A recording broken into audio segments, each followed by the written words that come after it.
करते हैं मरकजी वज़ीर दाखिला अमित शाह के जम्मू कश्मीर के दौरे का आज तीसरा और आखिरी दिन है। आज पुलवामा हमले के शहीदों को खराज अकीदत पेश करने के लिए लेथपुरा का दौरा करेंगे।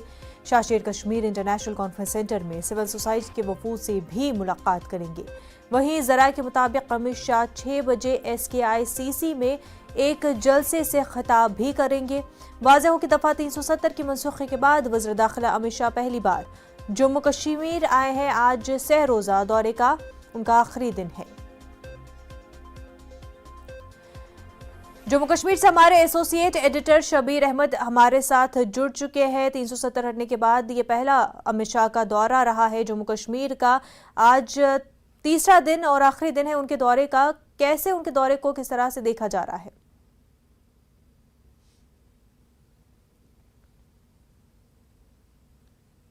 देखिए मुनज़्ज़ा, इस बात को लेकर काफ़ी दिलचस्पी लोगों में थी पहले से कि वो अपने दौरे के दौरान किस तरह का बयान देंगे। यहाँ पे साफ हुआ, पहले बयान में उन्होंने साफ कर दिया कि पहले डिलिमिटेशन होगी, हदबंदी होगी, उसके बाद इंतखाबात होंगे और उसके बाद ही स्टेटहुड की बात की जाएगी, यानी स्टेटहुड बहाल होगा यहाँ का।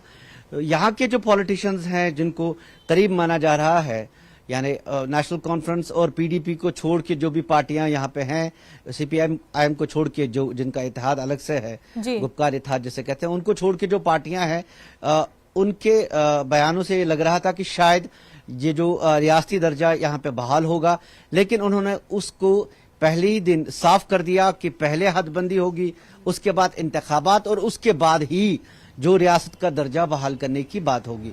तो एक तरह से इस मामले पे तो मायूसी ही होगी। लेकिन हाँ, शारजा की डायरेक्ट फ्लाइट्स, जो सीधी फ्लाइट्स हैं शारजा और श्रीनगर को जोड़ने की, उसको लेके एक अच्छा फैसला हुआ है, उसको शुरू किया गया है और यहाँ की जो तिजारत व सन्नत है उसको फायदा होने का इम्कान है। और इसका एक सियासी मकसद भी है, ये खाली इसलिए नहीं किया गया, इसका एक सियासी मकसद भी है कि पाकिस्तान को टैकल करना है एक पॉलिसी के तहत। अगर यहाँ पे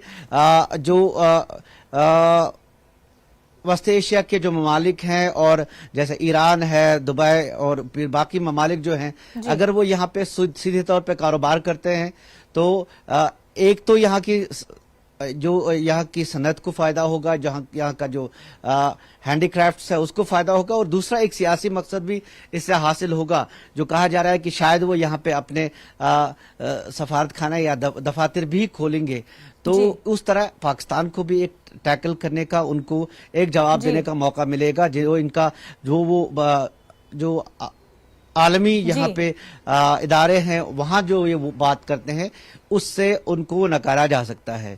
तो कुल मिला के अभी तक जो पैगाम है वो यही है कि हम डेवलपमेंटल प्रोजेक्ट्स करने के लिए तैयार हैं, लेकिन बाकी चीजों पे कोई भी किसी भी तरह का कंप्रोमाइज नहीं होगा, ये अमित शाह ने पैगाम दिया है। बिल्कुल साफ तौर पर ये पैगाम दिया गया है। शबीर, बेहद शुक्रिया आपका तमाम तर तफसीलात के लिए।